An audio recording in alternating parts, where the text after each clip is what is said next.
What's happening? Hoping for a last-minute Hail Mary. We are 1 hour from SEPTA's so-called doomsday deadline. A funding deal seems to be a long shot, so the transit agency is telling riders, prepare for the worst. My main way to get to work. It's affordable for people like me, and it's convenient. It don't make no sense. SEPTA is running out of time and money. Pretty soon, riders will be the ones feeling the pinch. We've learned plans for drastic cuts are already in motion. Good evening, everyone. I'm Yuki Washington. The midnight deadline is fast approaching, and lawmakers in Harrisburg don't seem to be any closer when it comes to finding the money needed to avoid SEPTA services being slashed. CBS Philadelphia's Alicia Roberts continues our coverage tonight. With less than an hour left on this deadline day, SEPTA leaders are preparing to start implementing a 20% service cut that will affect nearly all 800,000 daily riders later this month. Right now, our focus is on our riders and making sure that our riders know what to do. On Monday, the Democratic-led House passed a funding bill that needed approval from the Republican-led Senate.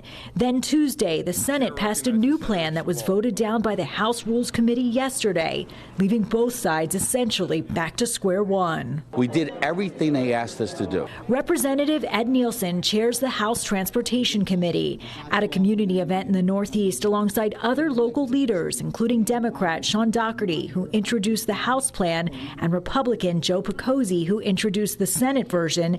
Nielsen tells CBS News Philadelphia he believes no deal will be reached by August 24th. I don't believe it will be done by the 24th. And I'm sad to say, and I have people close to me that use these services every day, and it breaks my heart. SEPTA says it needs 10 days to update signals, change employee schedules, and more, but the warnings have already begun. Due to lack of funding, reduced service on all metro lines will begin August the 24th. For now, leaders say they continue to have conversations with colleagues on both sides of the aisle as the clock is ticking. Are you willing to change your plan again to get this done? Yes, absolutely. Absolutely. I'm willing to work with anybody and everybody. Where do we go from here? That's the million-dollar question. I don't know yet. In a statement, Governor Josh Shapiro says he will continue to work to narrow the differences between the House and the Senate to get this done. Alicia Roberts, CBS News, Philadelphia.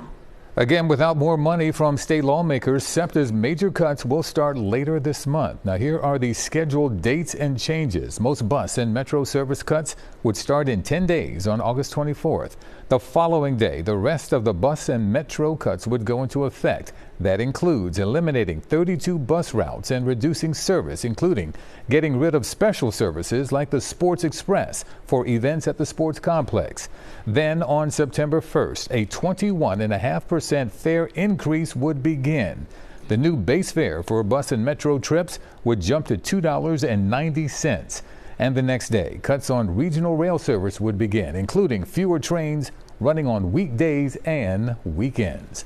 Now, all of these changes will impact commuters across the city. Riders who take one of the 16 bus routes at the Frankfort Transportation Center are telling us they are disappointed that some sort of a last-minute deal has not been reached.